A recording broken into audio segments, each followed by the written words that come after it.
what's up? It's Margot back again with another video. And if you're clicking on this video, then maybe you have been called to something.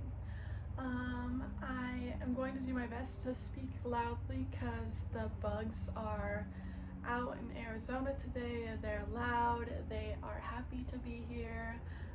So I really hope that you guys can hear me over these bugs. But yeah, so today's video is titled If It Is Your Calling, It Will Keep Calling.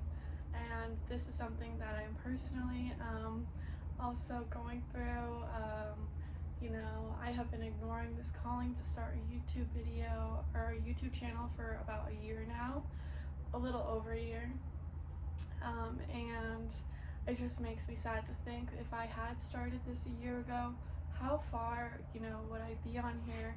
Would I already be at my goals? Would I already be in a different timeline where I'm thriving and, loving my life and doing what is my intention to do? Like, if I would have listened to this gut instinct, this gut calling a year ago when I first kind of got it, I could have been a lot farther on my journey today. So that is what I want to encourage you guys to do, is to, answer the call, listen to your gut. The instinct is there for a reason, it's not there to just be in the way of things or get in the way. It's there to help you and push you in the right direction of where you're supposed to go. The universe has a much higher plan than any of us can ever see, and sometimes we want to meddle with it, or sometimes we want to override the plan, say, actually, you know what, I want this instead. And you can do that. You have free will, and you can go ahead and pursue that path, but your course will probably get corrected, and it will probably once again push you on a path of what is your highest calling. So if maybe your higher calling hasn't yet been revealed to you, I would say that timing plays a very important part in each of our lives. The divine always has the perfect timing, divine timing.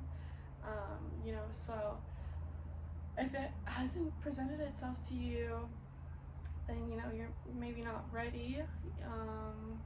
You maybe need to be initiated into some things before you can get into the flow of what is your highest calling. I know that with my personal calling that I, in this past year, did go through some tests and some inner work so that I can be more ready, be more prepared when I do make the content out there and when I do receive feedback.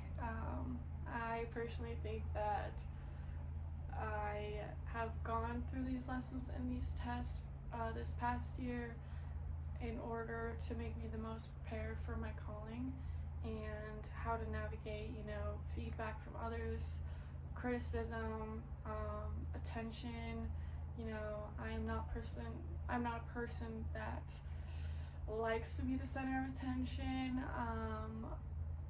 and I don't really like when people are talking about me all the time. It's overwhelming for me because of my spiritual gifts. It can be really overwhelming for me when I have so many energies coming at me, but this is something that I am working on and something that I have grown to accept about myself and about my path, and that's also another thing about your higher calling. Like, there may be certain elements to you that are not as attractive or less appealing, but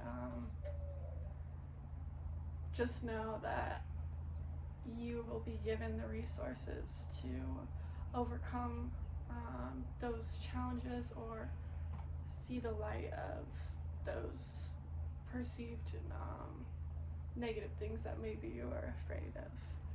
And so I would just super recommend that, you take some time to meditate on it, get clear on it. Is this my higher calling? Is there something better out there waiting for me? Can I use my awareness to be more sensitive to what spirit or the universe is trying to guide me towards? There's so many different avenues where you can take this, but I say if you already have that calling, if you already know, if there's a part of you maybe holding back or trying to work through some self-doubt, the only way to answer the call is just by answering it and then you physically taking the action. It's one thing to know your calling, and it's a very different thing to be living your calling. So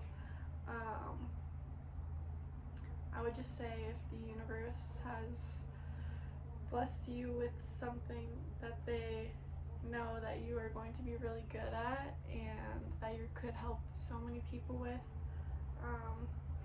I say just answer the call.